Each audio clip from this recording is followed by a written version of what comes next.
répondu à notre invitation. Merci beaucoup, Moustapha. Merci beaucoup. Merci, Souleymane. Souleymane, merci beaucoup. Et à très bientôt. Il y a une deuxième partie qui va suivre tout de suite. On va recevoir Hassan Sy. C'est un super juriste et en même temps consultant. Il a déduit dans une contribution qu'il a fait paraître dans la presse que la jeunesse sénégalaise fait une très mauvaise utilisation des réseaux sociaux. À tout de suite. Angle d'attaque. Nous entamons donc la deuxième partie d'Angle d'attaque et nous avons plaisir à recevoir Monsieur Hassan Sy, cyberjuriste et en même temps consultant.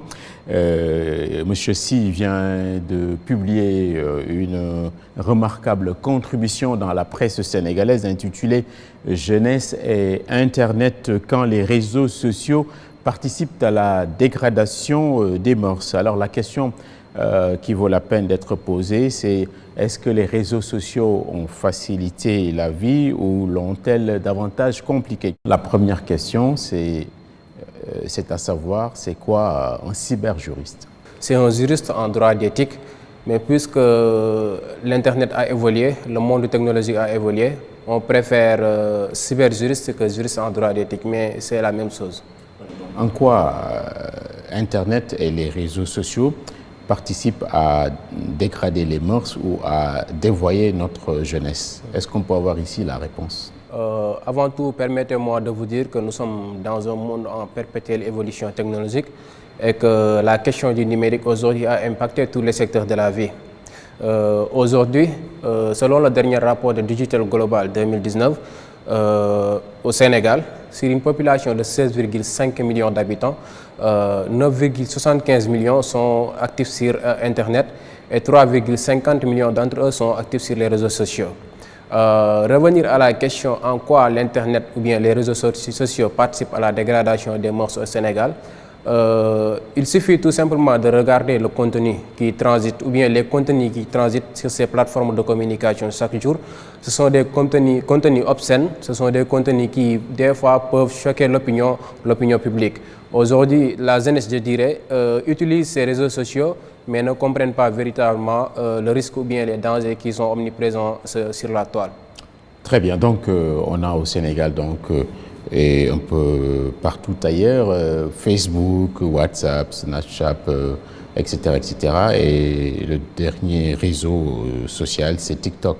Donc, ces applications, elles ont amélioré, facilité la communication entre les personnes et réduit la fracture technologique et en même temps ont démocratisé la transmission du savoir dans le monde. Ça, c'est des atouts quand même qu'il faut prendre en considération, je crois. Absolument, parce que ces nouveaux outils de communication ont aujourd'hui impacté positivement dans le quotidien des Sénégalais. Aujourd'hui, avec ces réseaux sociaux, on a plusieurs points positifs qui sont présents. Sur le plan, par exemple, politique ou bien sur le plan professionnel, ces réseaux sociaux participent à l'amélioration des cadres de vie, surtout dans le cadre professionnel. Les gens utilisent ces réseaux sociaux comme LinkedIn aujourd'hui, ou bien même TikTok, ou bien même WhatsApp aujourd'hui, que les gens utilisent pour exercer leur activité commerciale. Il y a des groupes qui aujourd'hui se sont formés sur WhatsApp qui facilitent la vente ou bien l'achat de certains produits. Au niveau de la communication aussi, ces plateformes facilitent la communication du fait que l'information est instantanée. On n'a plus besoin, par exemple, d'attendre le journal de 20h ou bien le journal de 18h pour savoir ce qui se passe réellement dans ce pays. Donc ces outils de communication nous facilitent l'accès à l'information de manière générale. C'est ça, mais en lisant votre contribution, on a décelé une forme de sévérité de votre part vis-à-vis de ces réseaux sociaux qui participent donc à dégrader nos mœurs. Pourquoi cette sévérité? Parce qu'aujourd'hui, je pense que le constat est général. Nous sommes dans un pays où les Sénégalais lambda utilisent ces outils sans modération. Aujourd'hui, par exemple, quand on assiste à un accident sur la route, au lieu de venir assister les gens, les Sénégalais préfèrent filmer, repartager l'information Ces réseaux sociaux aussi participent à la dégradation des mœurs dans la mesure où, comme je l'avais dit tout à l'heure, les contenus qui transitent sur ces plateformes de communication, ce sont des contenus choquants, ce sont des contenus qui sont contraires aux réalités sociales. Par exemple, aujourd'hui, on n'a plus de vie privée. On passe toute la journée à diffuser ce que l'on fait. On passe plus la journée sur les réseaux sociaux, sur les smartphones qu'en vie familiale. Donc, il n'y a plus de lien entre la personne et sa famille. Donc, ces réseaux sociaux participent à la déperdition des valeurs, si je pouvais le dire ainsi. Parce qu'il y a certains contenus aujourd'hui, si les parents savaient que leur fils ou bien leur fille était à ce niveau sur les réseaux sociaux, il allait réagir. Parce que ces réseaux sociaux aujourd'hui sont à un niveau qu'on ne peut plus contrôler. C'est ça, c'est quel contenu par exemple? Parce qu'on a lu que vous avez écrit, mentionné des contenus indésirables. C'est quoi les contenus indésirables? Si je prends l'exemple de TikTok qui propose des vidéos de 15 secondes par exemple, aujourd'hui, comme je le dis souvent, les Sénégalais en abusent trop. Parce que des fois, on voit par exemple des vidéos une personne qui se met presque nue, qui se filme ou bien qui enregistre une vidéo, qu'il partage sur TikTok ou bien qu'il partage sur Snap, ou bien les audios, les messages sous format audio que les gens diffusent par exemple sur les plateformes WhatsApp, les groupes WhatsApp qui peuvent fuiter et qui des fois à l'entendement ne sont pas agréables à saisir. Donc c'est ces genres de contenu. C'est ça, donc les applications, les algorithmes reçoivent des instructions. Les applications ne donnent que ce qu'on leur demande. Donc il y a un problème, un facteur humain qui entre en ligne de compte.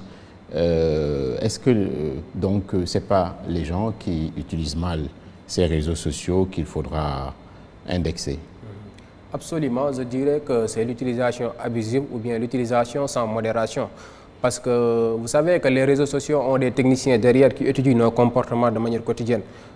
Aujourd'hui, par exemple, au niveau des émoticônes, ils peuvent identifier est-ce que vous êtes heureux, est-ce que vous ne l'êtes pas, est-ce que vous avez besoin de plus de popularité, est-ce que la vidéo que j'ai postée sur YouTube ou bien sur TikTok a 3000 vues.